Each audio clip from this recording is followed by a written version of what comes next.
villages, except for a few main cities. So they actually went out there and helped people that had no shelter. Their houses were collapsed, and it was about a month that they were just sleeping outside underneath a tarp. So being the fact that we were working with engineering students, they were able to engineer kind of like an airplane hangar using the supplies that you can find here in Kathmandu. So they actually designed a shelter, a permanent shelter, but it's temporary, but it can be permanent, using a lot of the same bricks that were left over from the destruction. So they would make a floor, and then they would use the iron. So what they would do is the whole group, we would fund them. They would buy the supplies. They would take the supplies to the village. They would actually make one structure and teach the local men how to make the structure, how to make the house. From there, they would leave enough supplies to make 2 or 3 more. And at that point, then the men of the village would actually make their own houses. So that was our focus for 2015. 2016, I returned alone. My wife and my daughter decided not to come. They were still a little bit scared from the earthquake. So in 2016, I came here. I ended up going back and focusing more into business and came up with a couple more designs for my Bagaloon. And then I also wanted to do a lot more charity work. So in 2016, the year after the earthquake, I ended up attending a couple more orphanages, a couple schools that I did, and did some magic shows and balloon shows for the kids.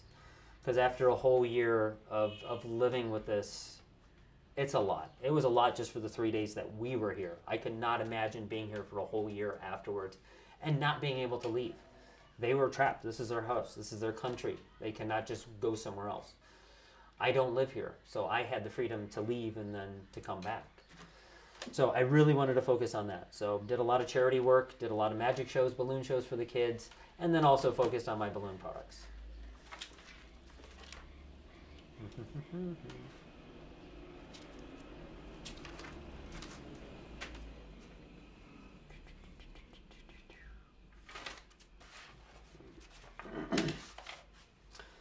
So with the Bagaloon products that I have a website. It's bagaloon.com. I've been selling on the website for about 3-4 years now. This year in February of 2017, I went to the balloon convention Twist and Shout, where everybody loved my bags, loved my products, and I ended up selling out. So that was the first year I actually did an import to the United States. So I was working with my Nepali factories, having things made over the summer when I was not here and shipped for export. Now that I know my products are very useful, people enjoy them, once people see them, they like them, I'm going to focus more onto this business. And one of the goals here that I have is to basically raise money. I want to invest in some more products. I have a sewing machine now, so I kind of want to have some of my products made in my little factory. I love Chanda Handicraft. The things that they make here, I'm going to continue to make here. But the problem is with the machines being so simple, some of my products are very complicated, like my balloon bags. They cannot be done here. So I've actually had to go to Kathmandu and go to larger factories, which a large factory in Nepal is basically somebody's house, and it's 2 to 3 levels of their factory, and usually about 15 to 30 employees. I'm looking at maybe about 2 to 3 employees and keeping my work spread out. So that's my ultimate goal. So my ultimate goal here is to basically do a fair trade factory, similar to this one, but still use this factory as well, because what they do here is amazing. I love the people. The one lady that was working at this machine, her name is Vishnu. I've known Vishnu for 20 years. She's a neighbor, and she's wonderful. And whatever I can do to help them, whatever I can do to help Sanu, who's the owner, who's been very, very good to me over the years, I will keep doing that. And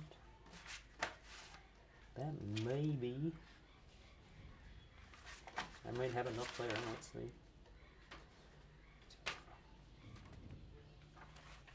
You don't need to cover it. It's not. Okay, it's a habit. Well, I think I got everything. I think I reviewed everything I want. Anything else you want me to say? You can maybe motivate the people to buy your bags and support people. Okay.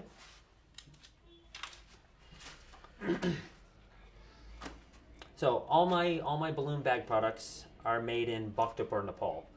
Nepal is a very, very poor country. The labor here. Yeah.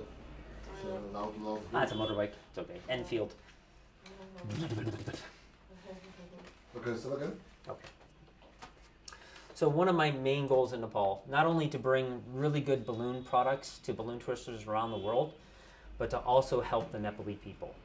Nepal is an extremely poor country.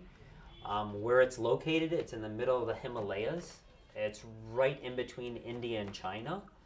So it's very landlocked. It's very rough terrain to get around. If you're in Kathmandu, you're fine. Kathmandu is a large valley. Anywhere outside Kathmandu, you're going through the mountains, and it's just going up one mountain and down the other. So it's a very difficult, very hard country to live in.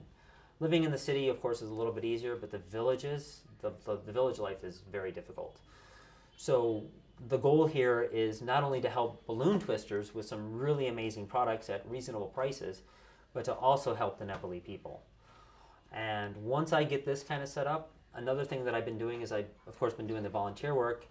One of the things with the Leo's Club, we've actually been sponsoring a few orphanages and a few schools. So if I can make balloon bags, I can make backpacks. If I can make backpacks, we can donate those to the schools and to the children at the orphanage.